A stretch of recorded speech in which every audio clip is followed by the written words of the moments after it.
Back in high school, I didn't have much of a social life. It's not like I didn't have friends, and I wouldn't say I was overly shy. I was just a loner, I guess. Though I did like boys and went on a few dates, I never became obsessed with anyone like a lot of the other girls. Unfortunately, someone eventually became infatuated with me. It started small, so subtle I barely noticed at first. I'd get to school and find my locker slightly ajar, even though I was sure I'd locked it the previous day. Sometimes my books would be stacked differently, or a pencil would go missing. In the very beginning, I tried to brush it off as me being forgetful, or someone was just playing a prank. High school is full of dumb jokes like that, right? Then came the notes. The first one was slipped into my locker, written in neat, slanted handwriting. "You look beautiful today." I found it during lunch, and my friends and I laughed about it. A secret admirer? It was kind of flattering, and still seemed harmless. We spent the period guessing who it could be, maybe that cute guy from history class or the quiet kid who always smiled at me in the halls. But as there was no signature and no other clues to go on, we didn't really have a lot. But the notes kept coming. "I love the way you laugh. Your smile brightens my day." They were sweet at first, I guess, but the more I got, the more they gnawed at me. How did this person know when I laughed? Were they watching me all the time? I started looking over my shoulder in the cafeteria, scanning the crowds in the hallways, but I never caught anyone slipping a note into my locker. It was like they were a ghost. One day, I noticed Jake. He was in my math class, a quiet guy who didn't talk much. I caught him staring at me across the cafeteria, his eyes locked on me in a way that made my stomach twist. When I stared back, he looked away fast, pretending to focus on his food. Was it him? I didn't know him well. He was just another face in the crowd, but now I couldn't stop wondering. Unfortunately, the notes got weirder after that. "I know you like me too. We'll be together soon." That one definitely wasn't sweet anymore. It was bold, possessive, like they were sure of something I didn't feel.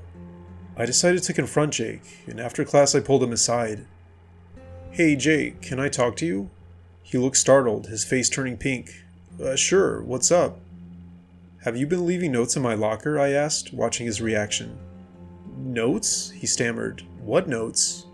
"The ones saying you like me. It's okay if it's you, but it's freaking me out." He shook his head so hard I thought he'd hurt his neck. "No, I swear it's not me. I mean, I think you're nice, but I wouldn't do that." He seemed honest, and I felt bad for accusing him. "Okay, sorry, forget I said anything." But the notes didn't stop, they got worse. "I saw you talking to Jake. You shouldn't lead him on like that. You're mine and no one else's." My heart sank. Whoever this was, they were watching me, and they didn't like me near other boys. I showed my parents, who told me to tell the school counselor. She listened, nodded, and said to be careful, but without a name there wasn't much she could do. Then the text started. They were all from an unknown number. "I love watching you sleep. You look so peaceful when you're alone." I literally froze when I read those. How did that person even get my number? Were they really outside my house at night? I started sleeping with the lights on, double-checking the locks, and pulling the curtains so tight no one could see in. But the messages kept coming, each one digging deeper into my head. One night, I heard it, a soft rustle outside my window. My room was on the second floor, but I crept over and peeked through a tiny gap in the curtains. A shadow stood in the yard below, motionless, staring up at my house. I couldn't breathe. I dialed 911, whispering to the operator. By the time the police got there, the figure was gone. They found the footprints in the mud under my window, though no proof of who, just proof someone had been there. The cops took it seriously, though. They told me they patrol the neighborhood, and told me to log every text and every note. But whoever this guy was, he was smart. There were no fingerprints and no traces. The texts came from burner phones, apparently, and were completely untraceable. I literally felt trapped, like he was always one step ahead. Then it got personal. Sarah told me she almost got into a fight walking home from school. She was okay, but this guy came up to her out of nowhere and shoved her down, then ran off. When she checked her bag later, she found a note pinned to it. "Stay away from her, or next time it'll be worse." I knew it was about me. Now this creep was going after my friends to get to me, and guilt hit me hard. I knew I had to figure this out. I started watching everyone. In English class there was Mark, a kid who sat in the back and barely spoke. I caught him staring at me a few times, his eyes darting away when I looked. Could it be him? I tested it. I talked to Jake again, laughing loudly in the hall where Mark could see. That night, a text came. "Why are you talking to him again? Don't you understand you're mine?" It was Mark, I was sure. Working with the police, I set up a trap. I confront Mark after school near the parking lot with undercover cops ready to step in. The next day, I walked up to him. "Mark, can I ask you something?" He fidgeted, avoiding my eyes. Sure." "Are you sending me notes and texts?" "What? No, I haven't," he said, his voice shaky. "I've seen you watching me. The messages get worse when I talk to other boys." "It's not me, I swear," he said. I think you're pretty, but I wouldn't do that." I pressed him. "Then who is it?" He hesitated, then mumbled, "I've seen someone by your locker. I thought it was weird, but I didn't say anything." "Who?" I snapped. "It was Mr. Thompson, the janitor." My stomach dropped. Mr. Thompson? The middle-aged guy who mopped the floors and fixed the lights? He was always around, blending into the background. I never even thought about him. I ran to the principal, who called the police. They questioned Mr. Thompson, and he denied it all until they searched his house. What they found made my skin crawl, a shrine dedicated to me. Photos he'd taken from a distance, hair ties and pens I'd lost, a journal filled with pages about me. They had my routines, my conversations, practically my whole life. He'd been planning things for months, maybe longer. They arrested him, and afterwards I could finally breathe again. But it didn't totally erase the fear. I still lock my doors twice and peek out my windows at night, wondering if every stranger's glance means something. Even now, years later, I can't shake it. The unseen admirer who turned my quiet high school days into a living nightmare. In my late 20s, I started to feel increasing pressure to find someone. It wasn't just from my parents. Some of my friends were getting married or had been in relationships for years. Everyone tried to give me advice, and eventually, I downloaded a few dating apps and started setting up my profile. I'd been in a few relationships before, with the longest lasting a year, so I wasn't entirely new to the dating scene. Still, I felt it was time to get serious. That's how I met Lauren. She seemed sweet online. Her profile had photos of her with her dog, and her bio mentioned a love for old movies and baking. We chatted for a few days, and she was quick to respond, always asking follow-up questions about my life. I thought it was nice she seemed so interested. After a bit, I suggested we meet up for dinner, and she picked a quiet Italian place downtown. She said it was her favorite spot. When I got there, she was already waiting outside, dressed up way more than I expected. High heels, a fancy dress, like this was some big occasion. She hugged me tight before I could even say hi, and her perfume was so strong it lingered on me after she pulled away. I brushed it off and followed her inside. Dinner started okay, but Lauren was intense. She kept staring at me, barely blinking, and laughed too hard at my dumb jokes. She asked about my job, my hobbies, even my exes, stuff I wasn't ready to dive into on a first date. When I tried to shift the focus to her, she'd just say things like, "Oh, I'm not that interesting. I want to know everything about you." Eventually, it felt less like a conversation and more like an interrogation. By the time the check came, I knew I wasn't into her. She was nice enough, but the vibe was way off. I told her I had an early morning and should head out. Her smile faded, and she grabbed my arm as I stood up. "You're leaving already? But we're having such a good time." "Yeah, it's been fun," I lied, "but I've got work tomorrow. I'll text you, okay?" Her grip tightened for a second before she let go. "Promise?" "Sure," I said, just to get out of there. I paid my half and left, hoping I could let her down easy over text the next day. But unfortunately, things got a lot more intense. The next morning, my phone buzzed with a text. "Last night was amazing. When can I see you again?" I decided not to immediately reply. However, an hour later, another text came. "Hey, you okay? You promised you text." Then a third soon after. "Did I do something wrong? Please answer me." Now I wasn't sure that replying was the best option. I hadn't planned on ghosting her, but now it seemed like blocking her might actually be the best option. That's eventually what I did, hoping that it'd be the end of it. But that night, I got an email from an address I didn't recognize. "I miss you already. Why won't you talk to me?" My stomach dropped. How'd she even get my email? I blocked that too, but then she found me on Instagram.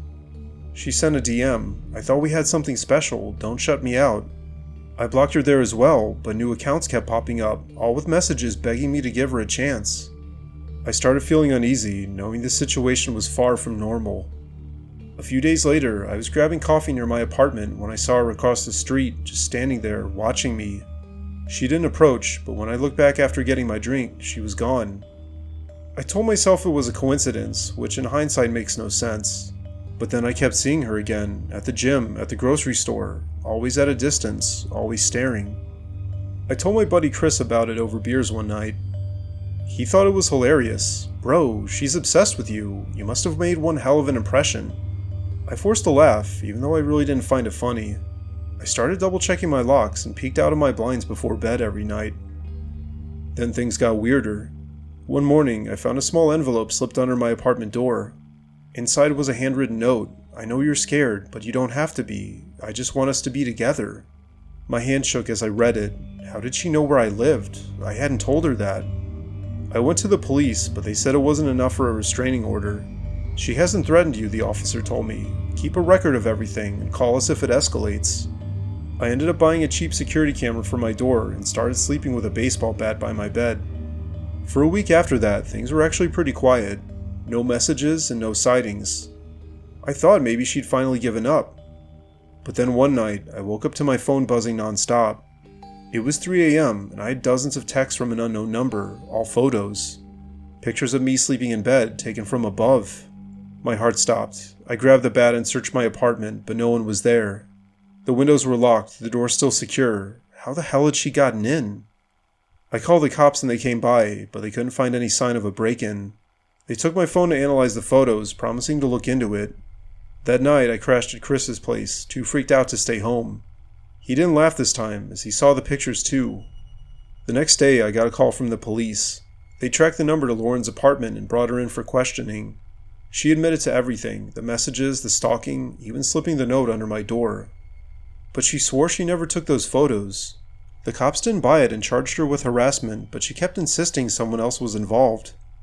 I wanted to believe it was over, but those pictures haunted me. The angle and the timing, it didn't add up. She'd have needed a key or a way past my camera. Anyway, I moved out a month later, renting a new place across town. I didn't tell anyone the address, not even Chris. Last week, I was unpacking when my doorbell rang. No one knew I was here, so I checked the peephole. Nobody. I opened the door, and there was a single photo on the mat. Me, asleep in my new bed, taken the night before. No note, no explanation. Unsettlingly, Lauren is still in custody, awaiting trial. As of right now, I have no idea who's doing this, or how they're getting in. But every night, I lie awake, waiting for the next photo to show up. What I'm about to describe probably sounds insane, and I'll tweak or omit small details for privacy reasons, but this is pretty much exactly what happened. I'll call myself Dan, and the woman in the story Stephanie. At the time, I was in my mid-20s and had my own place and a good job.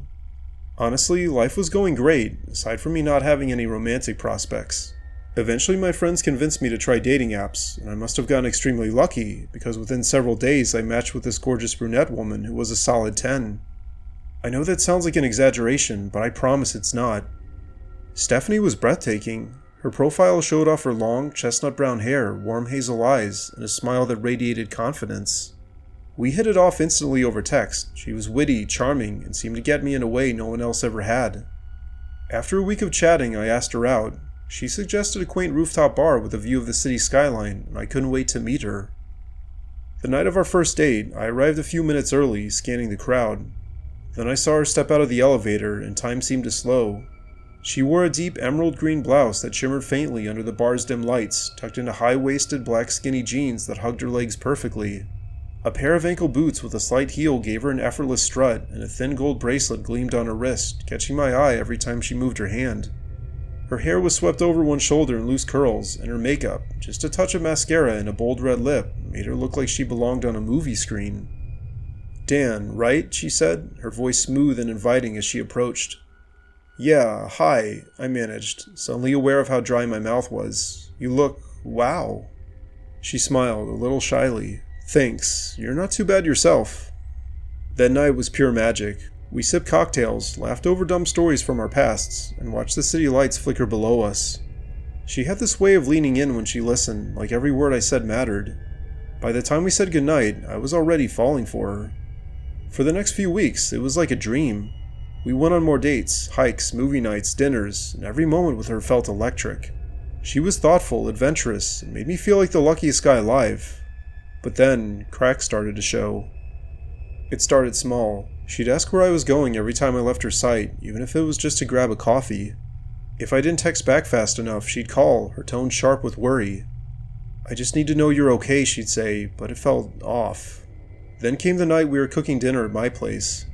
I stepped outside to take a work call, and when I came back, she was glaring at me.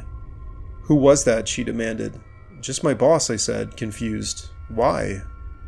"You were smiling. I heard you laugh. Was it another woman?" I tried to laugh it off, but she wouldn't let it go. She accused me of lying, her voice rising until she was practically shouting. It was the first time I saw her eyes look wild. After that, weirdness began to pile up. She'd show up at my job unannounced, claiming she missed me. She also started forgetting plans we'd made, then blaming me for not reminding her. One time she stared at the TV for 10 minutes, muttering to herself about people watching us through the screen. I had no idea what was happening, but it scared me.